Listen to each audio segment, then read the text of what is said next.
Consenting.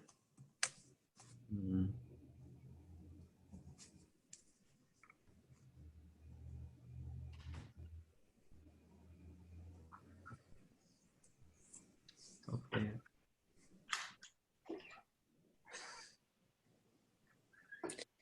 So broadcasting, does that mean we're live? Yes, and we're recording. Gotcha. Where are we live at? Just on the Zoom website. okay. So people have to have the link in order to watch us? Yes.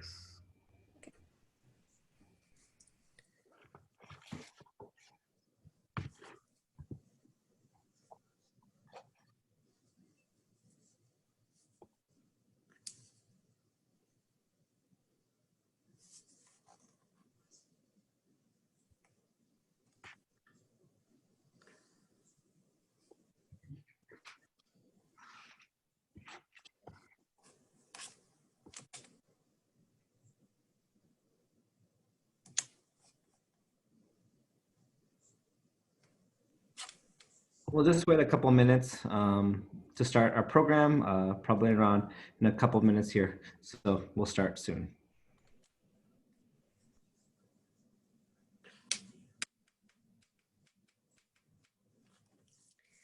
Cool.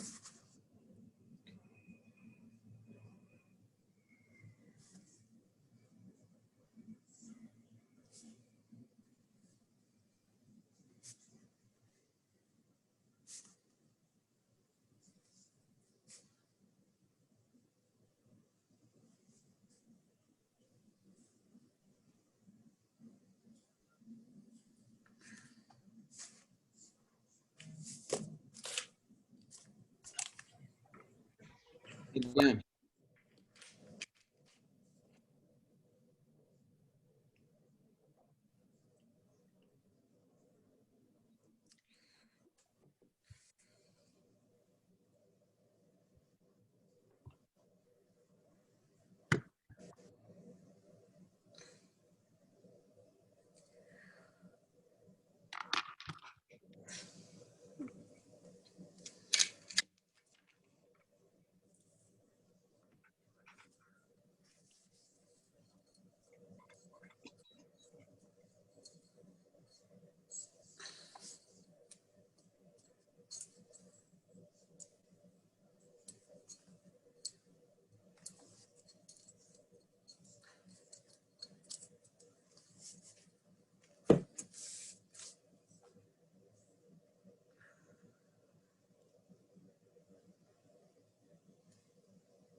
Okay, we'll get started. So thank you so much for joining us on our second day of the GEL Virtual Symposium or GEL Virtual Series that we have here.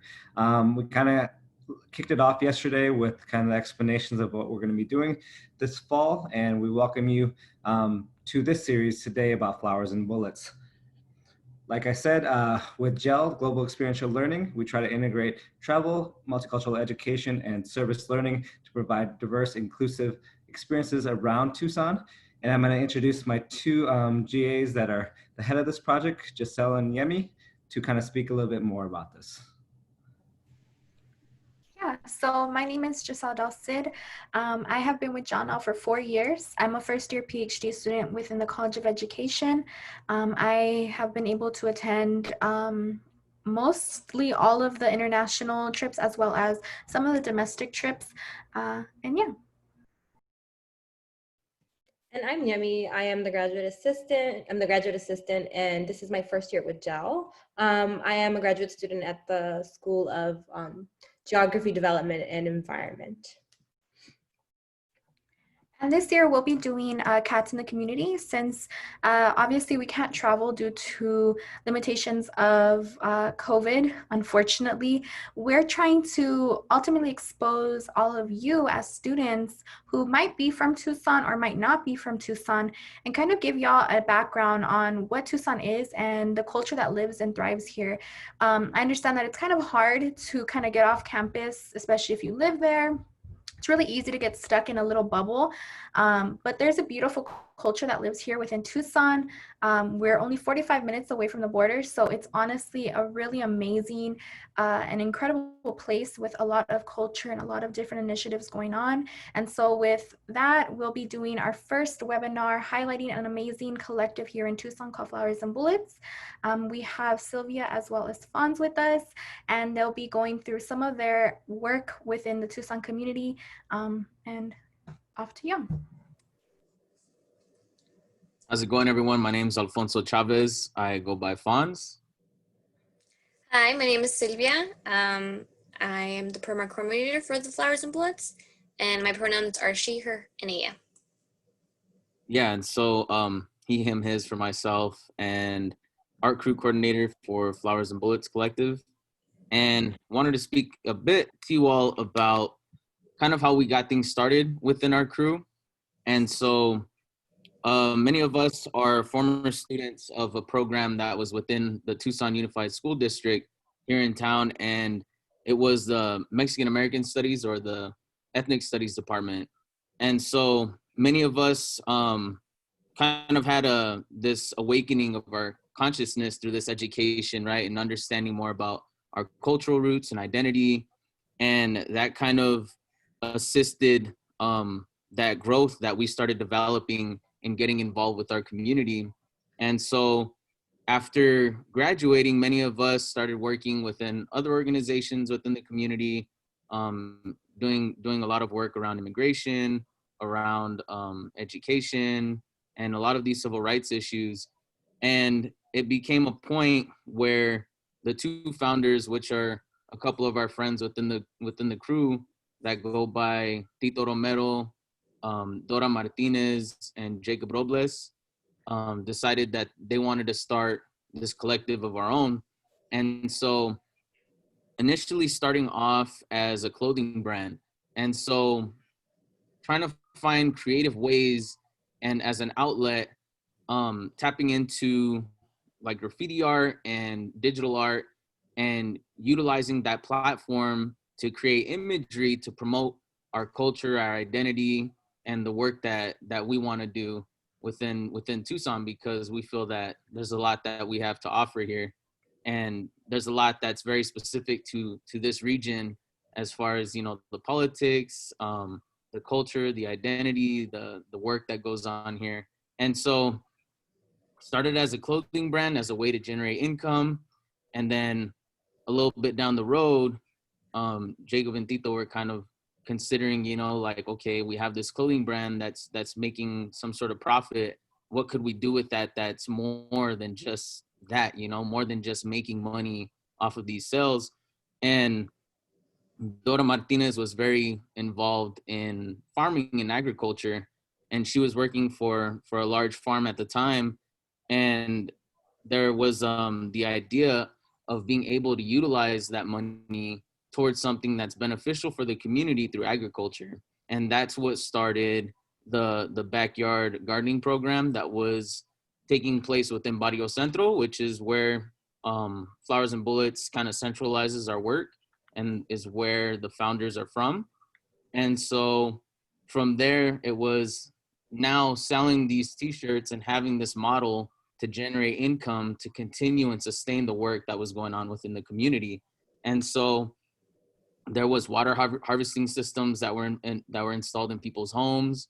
There was workshops around how to grow your own food, the focus on traditional agriculture, the cultural component, and essentially teaching folks from a very grassroots perspective on how to do that work and how to grow your own food, and at the same time promoting that work through our imagery and our graphics. And so from there, it just started kind of snowballing. And so fast forward is how we come to have like this much larger project, which we'll get into in a bit.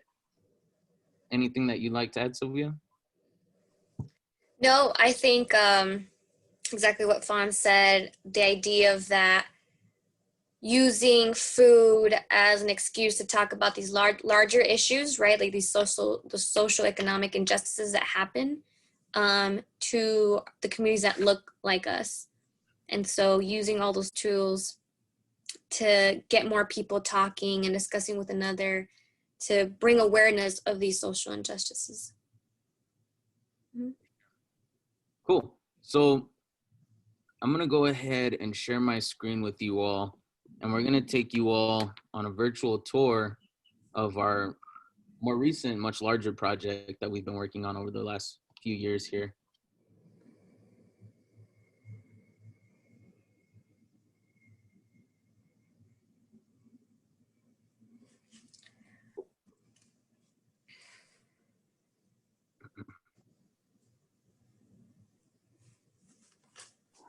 Hi, welcome to Flowers on the Town Farm. At Flowers and Bullets, we recognize the flowers as the beauty and the art and the bullet struggle that lives here in Barrio Centro. Flowers and Bullets is a grassroots organization that is actively reclaiming and amplifying our cultural roots through sustainability, art, and enjoyment to empower and heal our community, Barrio Centro. Cool. So I'm going to pull up this list here, and I will start us off. I can move this panel right here at our Midtown mural. And so this mural here is, as I mentioned, many of us are heavily involved with the local hip hop or graffiti or just generally like the art scene here in Tucson. And so as Sylvia mentioned, we utilize that as that tool to promote the work that we do. And so this is one of the first mural projects that we started here at the farm. And so I mentioned this is one of our much larger project, and you're probably hearing me speak of this farm. And so I'll kind of discuss a bit about that. And so this farm that we function out of currently is actually a 9.5 acre abandoned school. And so that was offered up by TUSD because where Barrio Centro is within the flight path of Davis Mountain Air Force Base. And so it's a heavily industrialized area. We have, there's the aviation highway just beside. You have a Penske trucking company that's pretty much our neighbor to the farm. And then 22nd is also a busy road, and you have like the zoo, and so there's like a lot of noise pollution and just pollution in general. And so because of the Davis Mountain Air Force Base, they closed the school down because of the risk of there being any accidents, in which there was a plane that had come down at one point. And so they didn't want to put students at risk. And so the close was shut down, I want to say nearly 15 years ago. Mm-hmm. And so it was offered by TUSD, in which they were going to sell it to the Penske Auto Company for them to expand their business. But we attended a community gathering in which they were discussing that initiative, and we were able to kind of intercept that with a proposal of our own, which is to have this community crop production site. And so this mural was actually done with the suggestions from the community from Barrio Centro at one of our annual fiestas that we have at a nearby park called Bristol Park. And so the art crew led a survey in which we took down suggestions from community members of what they wanted to see represented in our artwork and around the farm and community at large. And so we were able to gather 50 suggestions from folks of what they wanted to see incorporated. And so many of those elements are what's in this mural here. So things like the sunset, people mentioned the Guadalupe or Tonantzin, nopales, natural native vegetation, and the list goes on.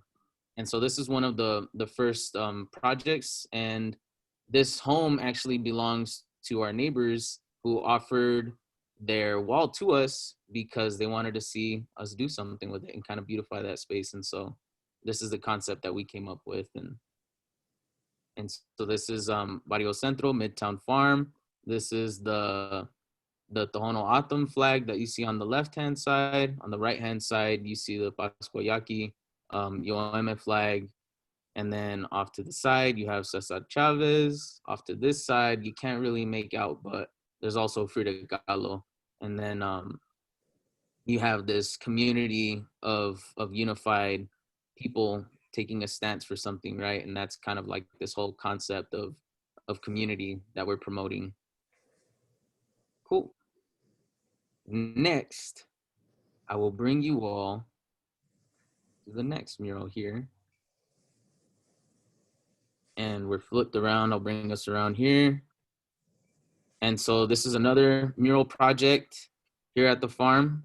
If I click on it, we'll get a better view. And so this was painted by a couple of community folks, a pretty well-known graffiti artist, a couple of known graffiti artists, one that goes by Dwell and the other that goes by CERN.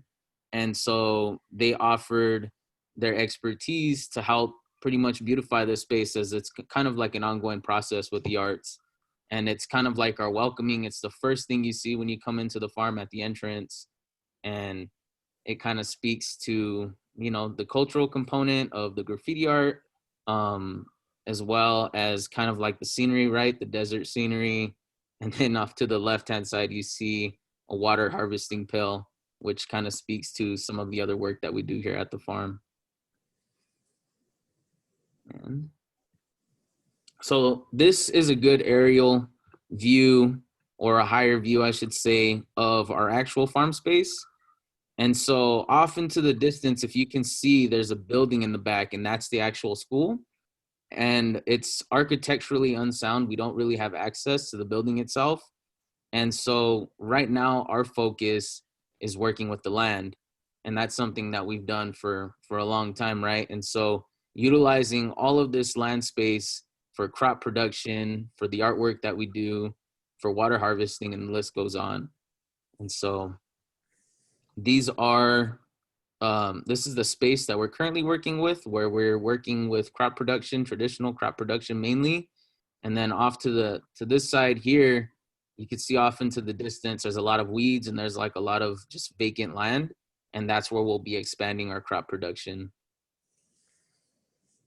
So I'll click here. And so these are kind of like our farming plots.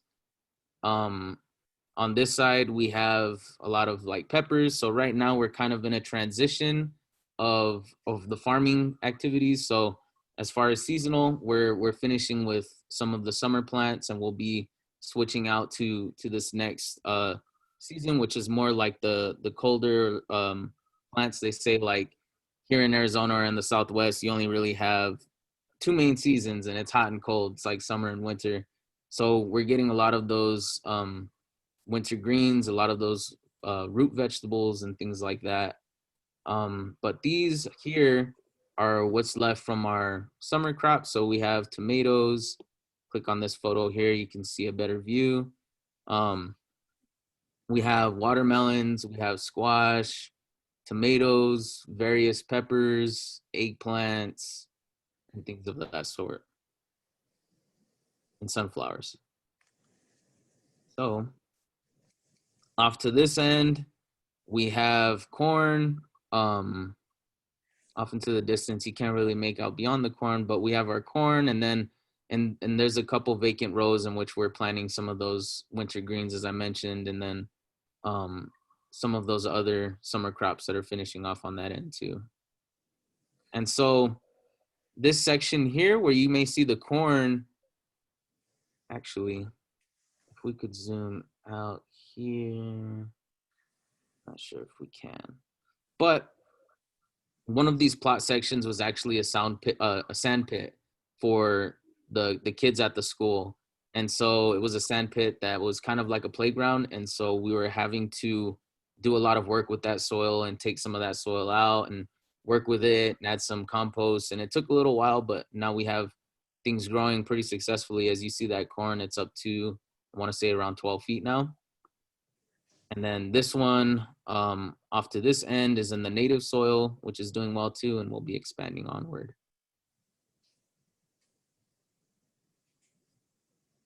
This here is our welcome board.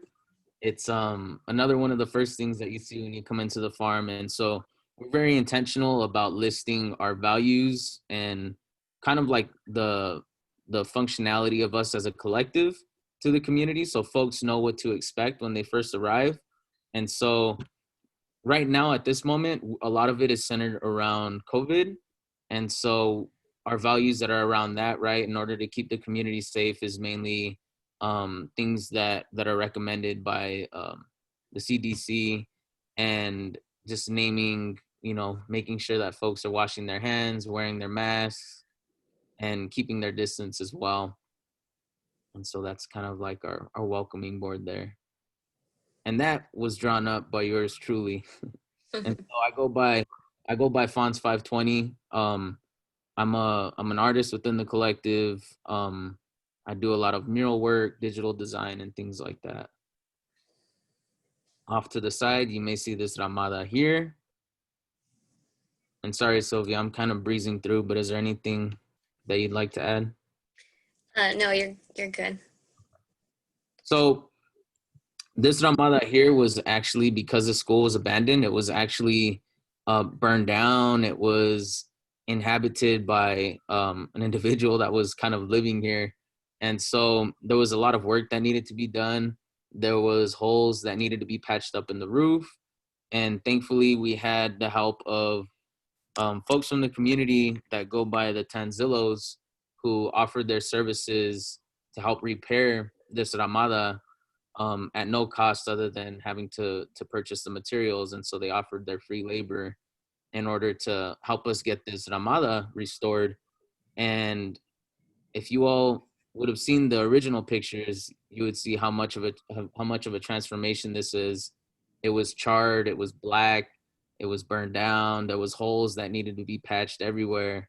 And so we were able to completely restore it, repaint it, and even do some of the mural work that's on and around this Ramada space here. And this is our primary gathering space at the farm, where we have a lot of community folks, where we have workshops, where we have our meetings and things like that. And so if I click here, this is a mural that was painted by another artist within the collective, who's also the founder, as I mentioned, Jacob Robles. And so this is an image of Tlaloc that was actually found at an archaeological site as far as the reference that was used. And so this is originally it's a ceramic piece. And so Tlaloc represents water. And so it's a masculine energy. The fangs represent how the water kind of penetrates and replenishes the earth. And so this is just a huge cultural part of our identity, but also especially for us as farmers.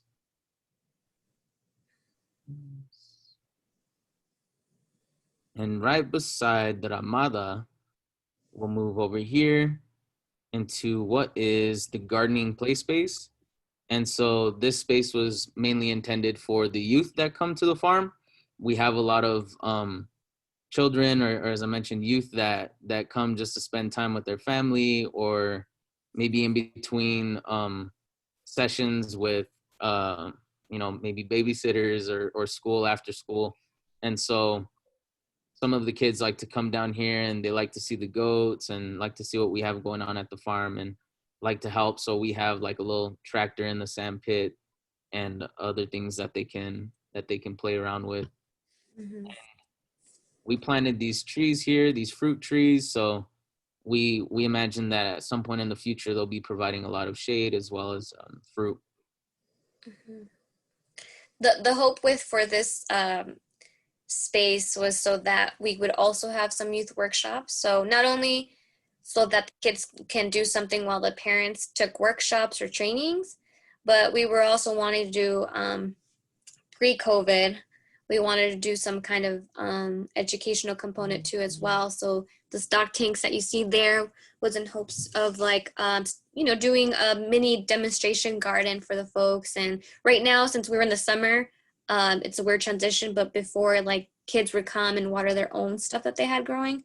This one kid had like this beautiful tomato plant. It was amazing. And he would come and water it. But just so we can start that conversation young, so that they can start growing into it and get familiar with growing their own food and stuff like that. So For sure. And then you'll see these benches too that were constructed at one of the workshops that we had at the farm, and they were also painted by some of those youth as well. And so at one of our fiestas, we had that project for them. So we'll move a little bit forward here to our chicken coop. And so this was done in partnership with the Community School Garden Project, which is at the University of Arizona. And so they helped us construct this chicken coop, and it was kind of like a community project, and it's kind of migrated all around the farm. We've started it in so many different sections, and it's ended up here. And this is where we keep our chickens. This is where many of us get our eggs here at the farm. So there's some of the chickens here. These are Sylvia's babies. Is there anything that you wanted to add, Sylvia? no, they're just cute. They're free roamings. They love to hang out around the farm. They do get the farm managers upset when they try to eat some of their veggies. Yeah, they like to get into the pots and dig up. And Yeah. moving on, we'll move to the compost area. And so we're pretty intentional about, making sure that we're being resourceful and that nothing really goes to waste. And so this is like our compost section where, sometimes sometimes the crops aren't doing so hot. Sometimes we have veggies that, they get pecked at by birds or however that works. And this is where a lot of that ends up, as well as just waste that comes from people's homes that live within the community here. And so they bring their vegetable scraps and things like that to our compost section, and we turn it, we work with it.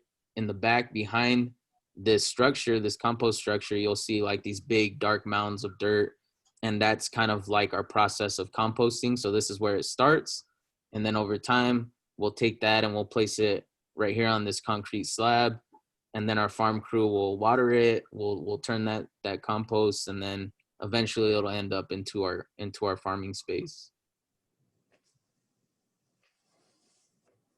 And then right behind us, swivel around here, this is our traditional agave roasting pit. And so this is just another project that we wanted to have, and a lot of people that have these cultural ties and connections to traditionally cooking in. And so some of the members that are within the collective have experiences where, they worked or lived or have family from a ranch or from a rancho, and roasting agave is a very ancestral practice. And so it's one of our desert plants that has a very high significance to our culture. And so there's a lot that you can do with it. It's a very resourceful plant. And this is one of the ways that you can work with it. You can roast it down and you can make various dishes with that. And so I want to say that it's roughly around 5 feet deep. And so this was another project that was done by our farm crew, which are our two farm hands, Jacob Robles and Brandon. What's Brandon's name? Alexander. Alexander. I knew that. Cool. Mm-hmm. And then we'll move to the goats. So this is kind of our goat kennel that we have at the farm. It's kind of like their playground too. They love to climb and run across things. So you see their little playground that you see off into the distance. How many goats do we have now, Sylvia? I think we have 9. Yeah, we have 9 now. In the beginning of May, think we had like 13. So each year we have more babies. So we have some baby goats right now. Mm-hmm. And so this used to be a little like a Head Start little playground. And so we're using that for the goats. And it used to be filled with weeds, just like just weeds and unkept. And now you see nothing. That's what the goats do. Yeah, they help graze at the farm. So we use them to help us graze the sections that we're expanding for our farm space. And Dora Martinez and Tito Romero also are practice animal husbandry. And so they're the primary caretakers as well as other folks from the community. And so this is kind of like the goat family that they've started at the farm. And there's a little video clip of the goats here. Spin this around.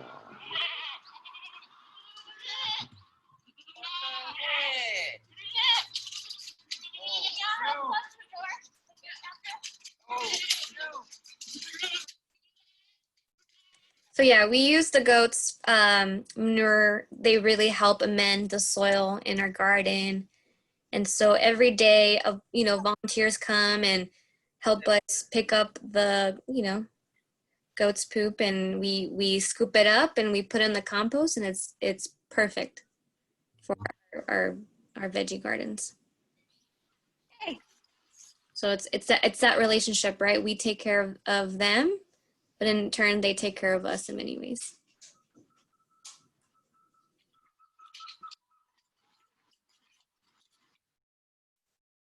And so speaking of poop and compost, I'll bring you all to our composting toilet. And so this is one of the more recent projects at the farm. And so a lot of people aren't informed, but a lot of the human waste that happens in the nation actually ends up in a lot of like the fertilizers that are used for crop production, believe it or not. And so there's a very intricate system and how that works and the process and how it's processed. And so this is one of the projects that we're doing at the farm to be able to continue that practice. And the cool thing about it is that it doesn't have to go through that long process of processing that waste. It's here at the farm. And so it's very low carbon emissions without having to travel, and we could cut all that. And then so it's one of the practices that we're looking to continue or to start at the farm. And this was recently constructed. And then bring us around here. This is our greenhouse.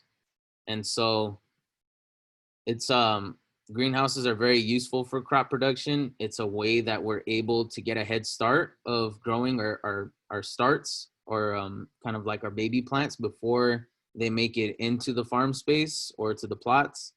And so it's used to kind of protect those plant starts from the sun, or maybe if it's too cold, you're able to have a lot more control of the temperature, the climate that's within there, even like the humidity levels. And so if we're coming out of the cold season and going into the warmer season, we're able to start these plants months ahead, so that when the season changes, we're able to just put those plants directly into the soil. And so this is a more close-up view of inside the greenhouse, which is another recent project of ours that we're kind of expanding as well. We're kind of stabilizing or adding to the structure of the greenhouse to just to make some changes. We need better ventilation, and we need to help with the enclosure of making sure that we're able to control the humidity and the temperature within the greenhouse. Mm-hmm.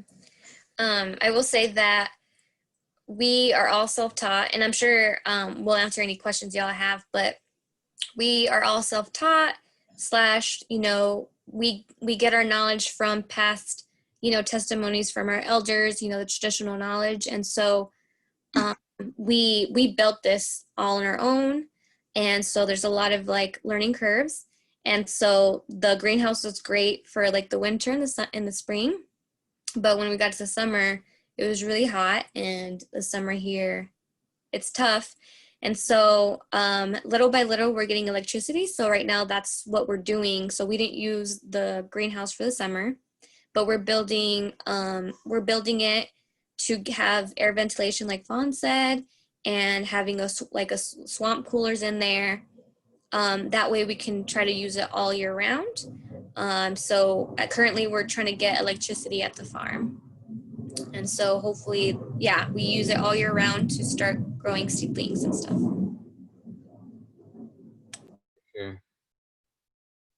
Was that a plane, Sylvia? Yes, it is. And so we'll move to rainwater harvesting tanks. So there's various components to our collective.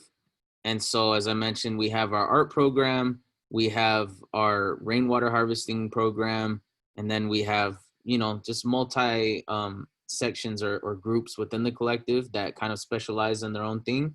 There's the farming corridor and so on and so forth. And so we're also focusing on water harvesting. And so we actually practice a rebate program within the community there in Barrio Centro, in which we're able to cover the cost for the water harvest tanks. And as long as people from the community are taking a class to learn a bit more about water harvesting, there's a program in which we get reimbursed and we're able to cover that cost for folks, because within our communities, it's very inaccessible to be able to tap into this resource. And looking at some of the statistical information from what we gathered, people that come from more affluent areas are taking advantage of this program, and people that live in our communities are completely distant to that and very removed. It's pretty inaccessible, and people even believe that that's something that's illegal to harvest rainwater. And so we do a lot around education. We have that rebate program, and we install many of these water harvest tanks within the community so that people are able to become more self-sufficient, more self-sustained, and practice these cultural traditions of crop production. And so this is the Ramada that I showed you all earlier, just like a side view from the playground area. And we installed these rainwater gutters that are coming from the roof. And then you have where the water gathers, it comes down this tube, and through the force of gravity makes its way back up the tube and filters into these tanks. And these are 1,500 gallon tanks, Sylvia. And so this is just one of the ways that we practice water harvesting here at the farm. Cool. And I believe that is it for our virtual tour.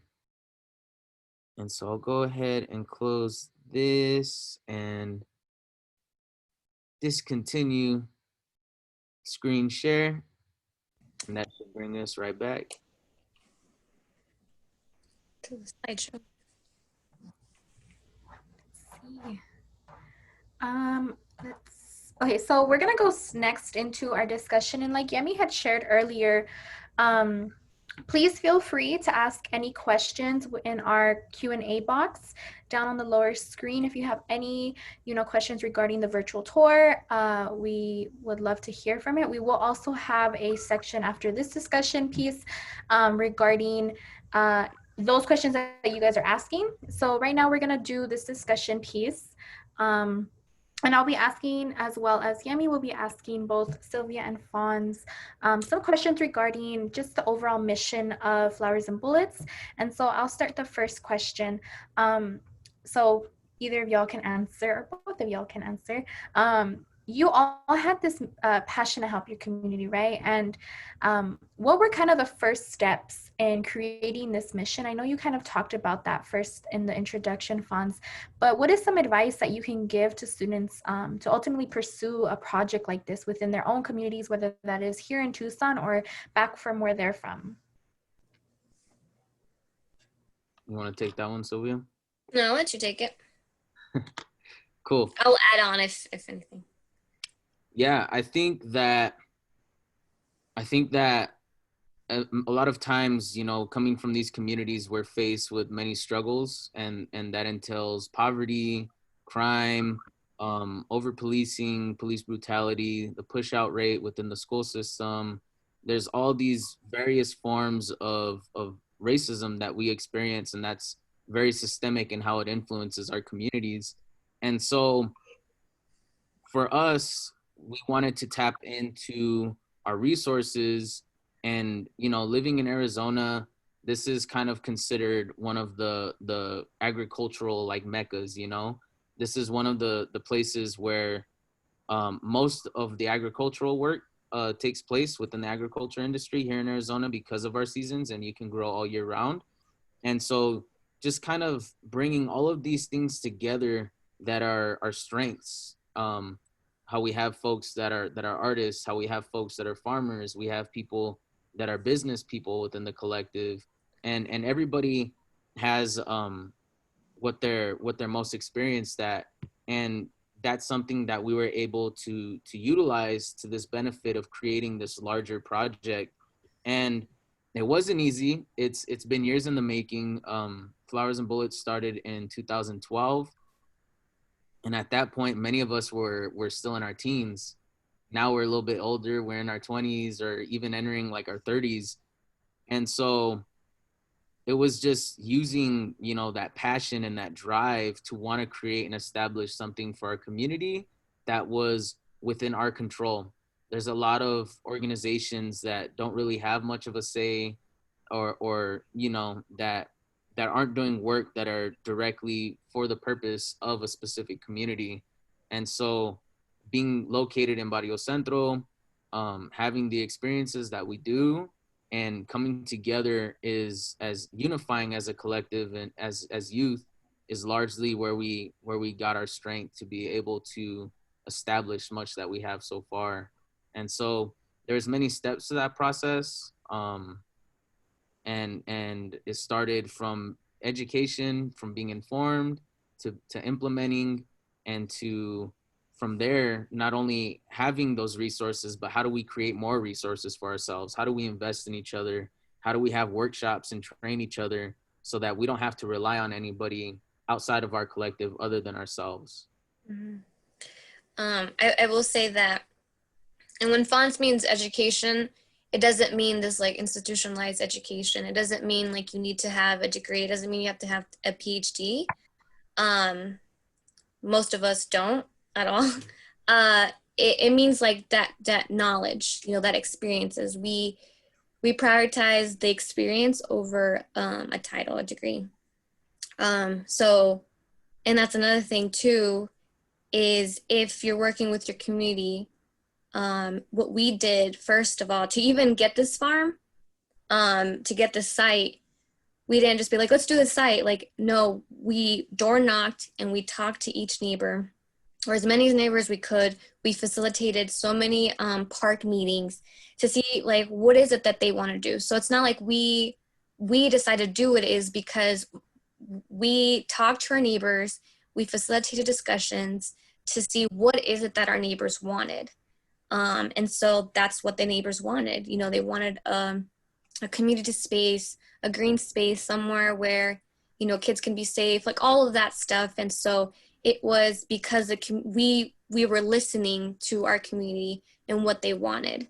And so it also helped that we're from that community and being able to discuss to our neighbors so that we knew that what they wanted and that we had support, right? And so like, let's say within the meeting, they're like, yeah, it would be tight to make a proposal to send to TUSD. It's like, cool.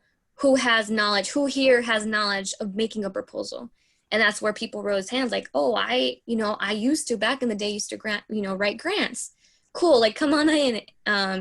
Or I worked at TUSD, and I know who to talk to, you know, to get the ball rolling. So things like that. So it's like talking to community to see if you find people who are like-minded and to have that support, then to like networking within the community so that you know what skills people have, you know? Yeah, that's some of the first steps. For sure. And I see a question too that I could answer real quick. Crystal asked, how did you all get your name? And so the name speaks to the duality, you know, in indigenous culture, you have this understanding of duality and balance. And so that's kind of how the name plays out in a way. And so we recognize flowers being the beauty and the bullets being the struggle. And so we talk about all of this adversity or these challenges that we face within our community, from drugs, alcoholism, police brutality, and that list that I mentioned. And so we consider those to be that struggle, you know, the bullets, and the flowers are the beauty that arise from that. You know, that's the strength of the community. That's the unity, that's the love, and that's the beautification and the work that we do at the farm. Mhm. Okay, so we have a third question technically. We know you talked about like water harvesting earlier. So can you just talk a little more about like what water harvesting is and why it's important? Yeah. So it's especially important, you know, not only like, as I mentioned, within indigenous culture, but especially here in the desert, where, you know, water is such a valuable resource that's also, there's not much of it, you know. Historically, there's actually been many waterways here in Tucson, or even just in the Southwest in general. There's many stories of irrigation canals and how people have utilized those for the benefit of their communities and their tribes. And so you have like the Santa Cruz River, which was at once like a flowing, living thing. And with the creation and the industrialization of Tucson City, when folks moved in as a continuance of colonization, it drained those water levels.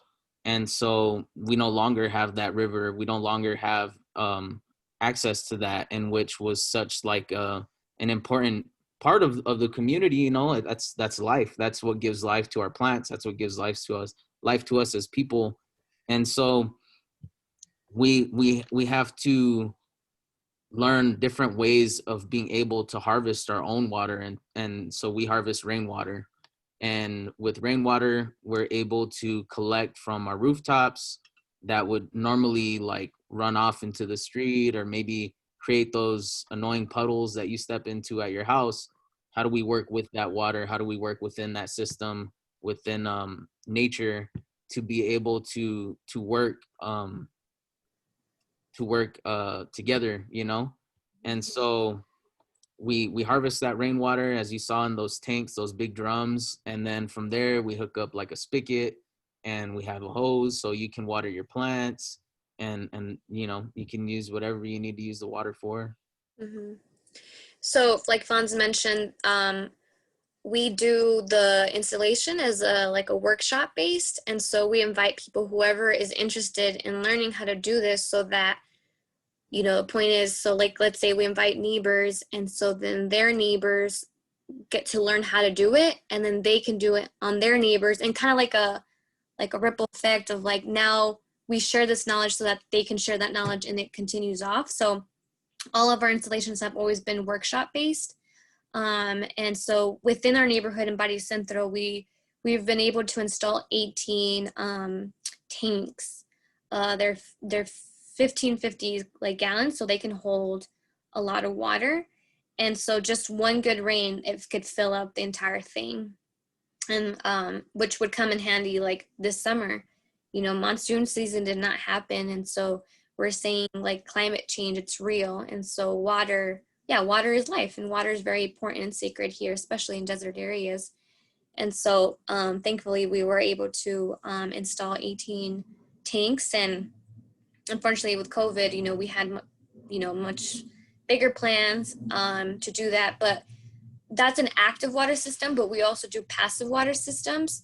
So kind of like Fonz mentioned, it's working with the land, seeing where the water falls, and seeing, you know, the ground levels, and being able to, you know, guide whatever the land is going to conserve that water into those plants that you want.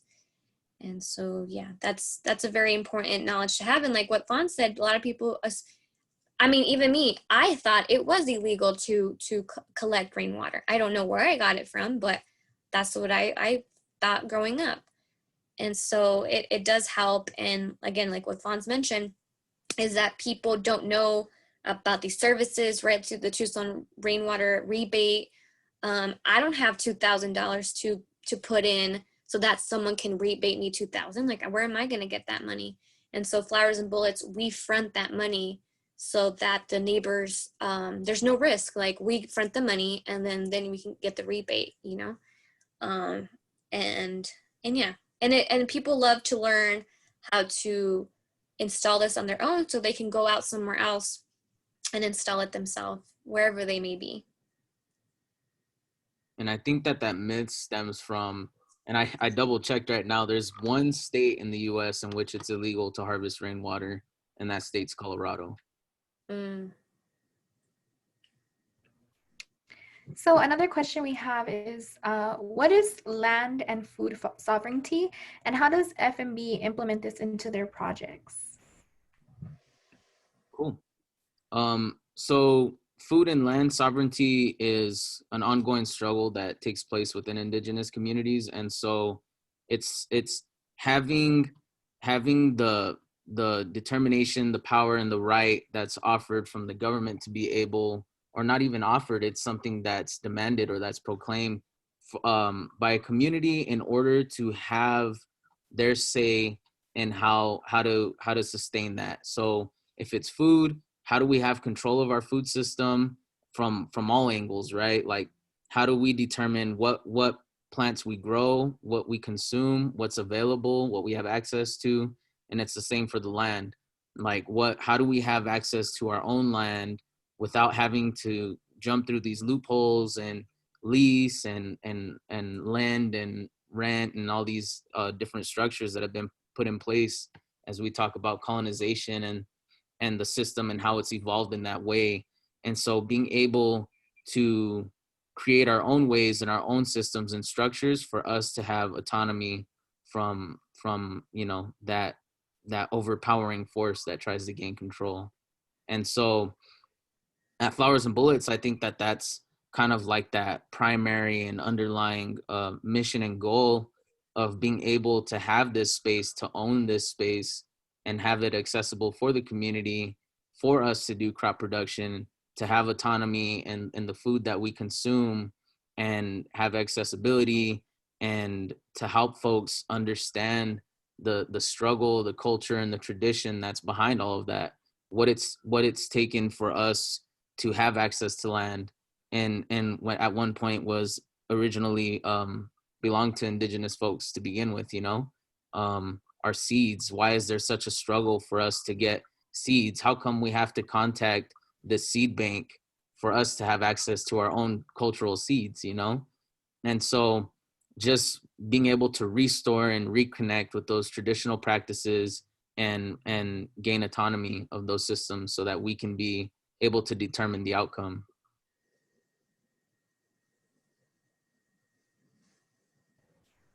Thank you, Fonz. And then someone wants to know how art is incorporated in Flowers and Bullets. So if you can just talk more about that. Yeah, so as I mentioned, there's various components to the collective. And so the way that we see it, we're tapping into these resources that we have access to, and at the same time utilizing those as tools, as a way to get people involved. And so art is such an attractive thing for everybody, you know, especially for youth.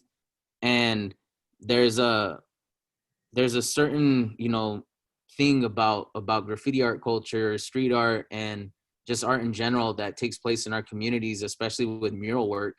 It's such a cultural piece to our communities that tells all of our stories, you know. I've always said, like, when in mural workshops and things, that these are the continuation of hieroglyphs and petroglyphs. These are the ways that we told our stories before books, before institutions, you know.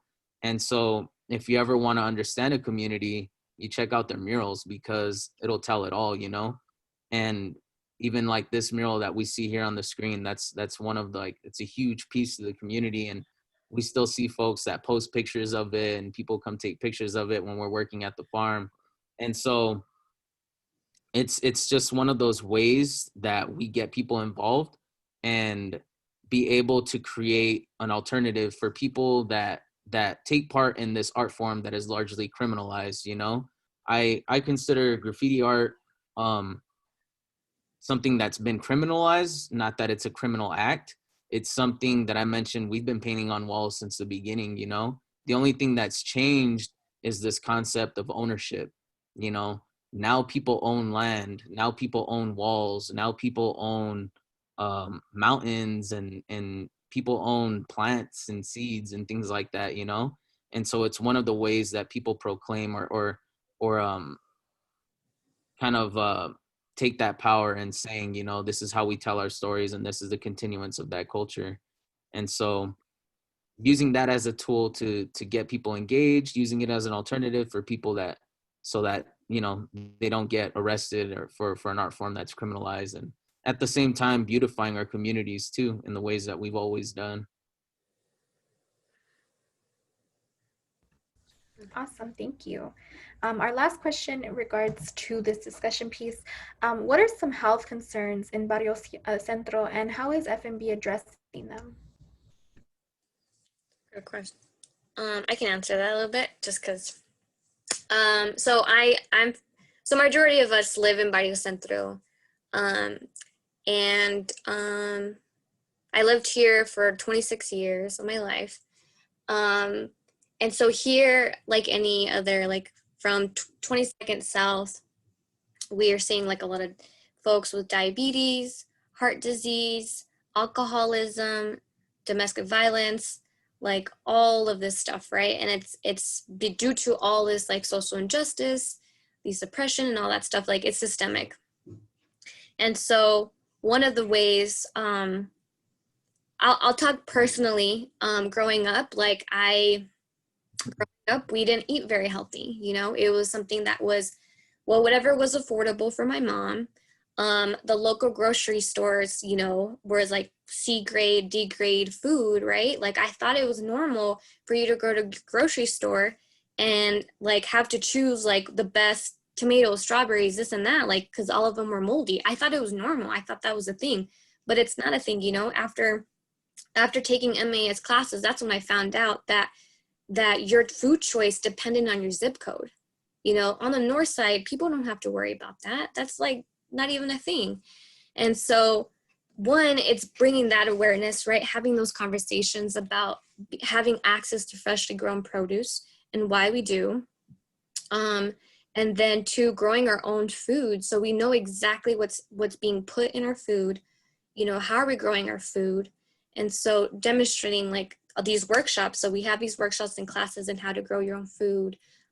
We have composting classes, workshops, we have food, you know, the seasons, we have all that stuff. So we have workshops and classes. We've even done like food demonstrations too. Like I didn't know what an eggplant was or tasted until like I was 20 or something like that, you know. It was because of Flowers and Bullets that I knew what an eggplant was. And so it's so we're growing eggplants, and when we grow produce, we have distributed them out to our community. We've had you pick events. I've even personally, like, whatever was left over from us selling, like in a barrel, me and somebody will go to each door and we'll door knock, have a conversation with our neighbors, and then they're like, "What is this?" And I was like, "Oh, it's eggplant." Berenjena, I think that's what it's called in Spanish. See, I don't even know the Spanish word for it. But then they're like, "Well, how do you eat it?" So we have that discussion, like, how do you cook it? You know, what does it taste better with, and all that stuff. And so having the discussions of these vegetables, and also showing them like how to cook, you know, with them. And actually one of the neighbors even decided to try how to use beets, and they shared that food with us. So again, it's that discussion, but also that engagement, and that, you know, that neighborly kind of sense of how we used to be, you know, sharing our food, sharing, you know, our meals and stuff like that. So that's another, you know, that's another method, way. And so we've even had also, we've had harm reduction classes within our collective. To heroin is such a big use in our neighborhood as well. And so we were trained how to use Narcan. And so Narcan is just this substance. So if someone is overdosing, it's just a quick shot. Oh no, my computer's about to die. A quick shot to help someone to wake up from an overdose. And so each one of our members has Narcan in our house right now. And so in our neighbors events and stuff, people know that, like, if you're by March Street, Tito's house has it. Brandon House has it if you're on the north side by McDonald's. I have it if I'm by the 22nd and Tucson. And so we put it out there in case something happens, somebody's homie, somebody's whatever, calls them up, and we know who has it. And actually that recently happened to me. I was stopped and someone was overdosing, and I knew my homie Tito was right there, and I was like, Tito, you got to get down here. I think he's overdosing. Sure enough, we had to break a window. Tito administrated it. And so thankfully today we have this young man still living today because we took that Narcan class.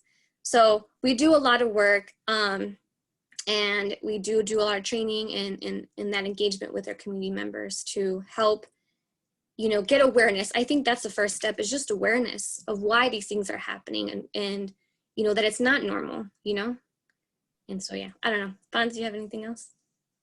No, that was good. Okay. Awesome. Thank you so much for that piece. So we have an open time now for questions. Like we said, you can ask these questions on the lower level. You have the question and answer little option box down below. If you have any questions, you can also raise your hand, I believe, and we can let you speak through like the host thing. So if you have any questions, feel free to raise your hand or answer those, ask that through the lower box below. Yeah. And I'll let you guys have like about a minute to ask questions if you guys have any. But yeah, thank you. Cool.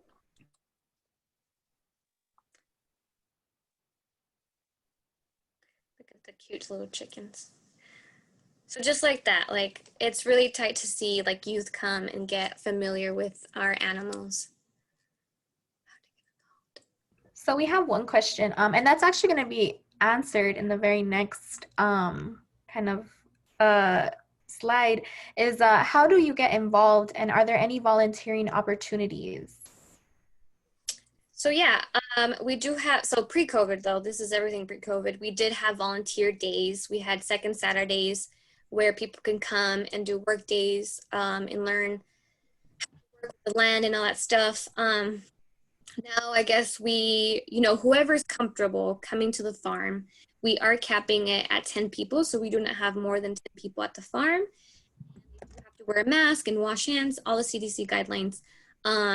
If you're really interested in volunteering, getting involved, feel free to check out our Instagram, our Facebook, like our Instagram and Facebook to get more information. And then feel free to shoot us an email and be like, hey, like, I want to volunteer. I am interested in, actually, if you go to our website, there is a tab that says how to get involved. And there you can kind of check, like, I'm interested in, because we have water harvesting, we have farm. I think we even have like a grant writing. So you can check, and then it goes to our subscription, and then we're able to see, to know to contact you whenever we have these events. Or, feel free to stop by Monday through Friday from 7 o'clock to like 12 o'clock. That's our, where the farm managers are there. And you're like, hey, I just want to do whatever you need me to do today. Cool, we'll put you to work, kind of thing. But we do have 2 events coming that we are looking for volunteers.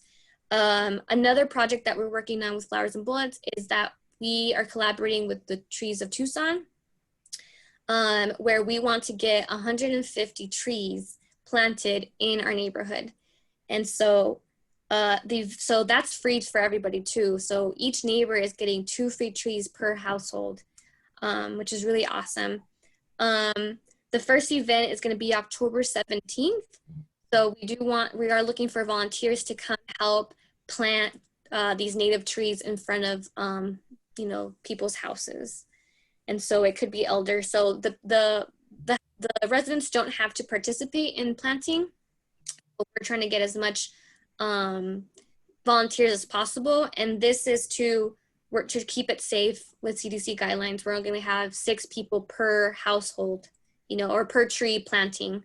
And so the first one is October 17th. And then the second planting event will be November 21st. So if that's something that y'all are interested in helping us, feel free to shoot us an email or a direct message and give us your name, your best contact, and let us know for which dates, October 17th or November 21st, and then we'll write you up for that. And you can also find the link to donate. If you're Oh yeah, you can also get involved by donating to us. Yes. Awesome. Extra points could identify what plant that. Ooh. I think maybe this question might be more so for Dan. Is this event of the 17th part of the United Way's Days of Caring? This was asked by Carla. The October 17th? Yes. I have no idea what that is. I just chose November 17th or October 17th. Yes, hopefully we can get that volunteers with us for the Cats in the Community, having our volunteers from the University of Arizona, all students, faculty, and staff participating in that as well. We could really use your help on and plant those trees. And I think, Sylvia, we had an earlier conversation about that, but we haven't solidified right. all the details yet. And talking about Days of Caring and the United Way and our partnership with Cats in the Community, we're hoping that all of U of A can come out during the October 23rd and 24th. It's on the Office of Multicultural Advancement's website where you can sign up for that link too. And hopefully we can add to the Cats in the Community Flowers and Bullets so you can come over there and participate and show how you can create sustainable change within your communities as well. So thank you so much for that question. Thanks, Dan. I do remember now we had that conversation. Awesome. So if anyone has any other questions, please feel free. One question also was, do we have to sign in? But no, you're good. We actually have attendance listed through the Zoom session, so you guys are good. You don't have to sign in anyway. But if you have any other questions, we have the, y'all can answer that one if you guys want, Fonz or Sylvia. Which one? So regarding how to find y'all, you guys have both social media, Instagram and Facebook, correct? Mm-hmm. Yeah.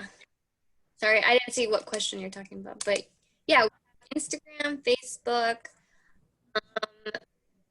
We're working on getting a TikTok soon. So yeah, and our website.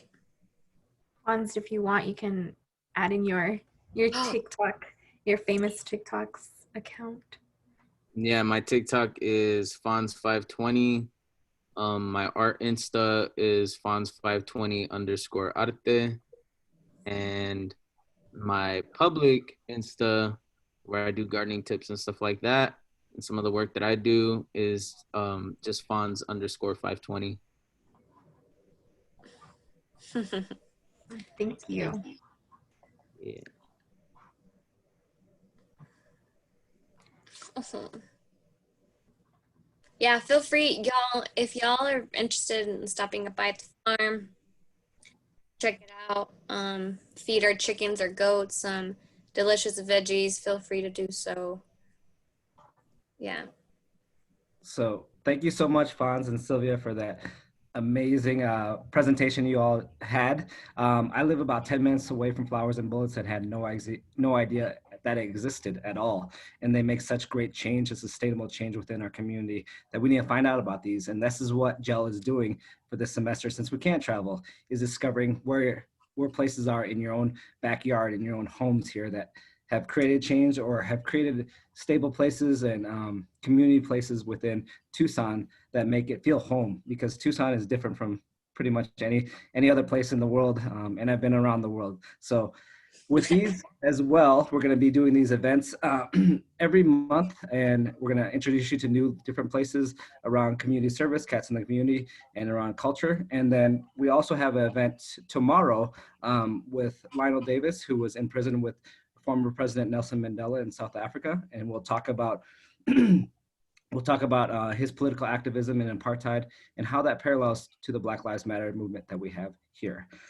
At the end of each of these sessions, we'll send you assessments to help us out, and that's how we get funding as well, to see how this session went. So if you could please fill that out when we email it to you. And if you have any other questions about Flowers and Bullets or any of our other programs that are coming up, there's my email address on the bottom, dantix@email.arizona.edu. I do not have a TikTok. You can get me on MySpace, probably. That's how old I am, but hopefully you all will join us in the future on these future events. And we have a full packed schedule for the rest of the semester. And if you're sick of being cooped up in the house, this will be a good opportunity to virtually travel with us and get exposed to not only things around the world, but things right here in Tucson that can expose you to different learning opportunities. So when this pandemic lets up, you can go to places like Flowers and Bullets and make that change that you hope to see in the world. So thank you so much. We really appreciate it. And if you have any questions, my email's down there. Thank you. All right. Thanks, y'all. Bye.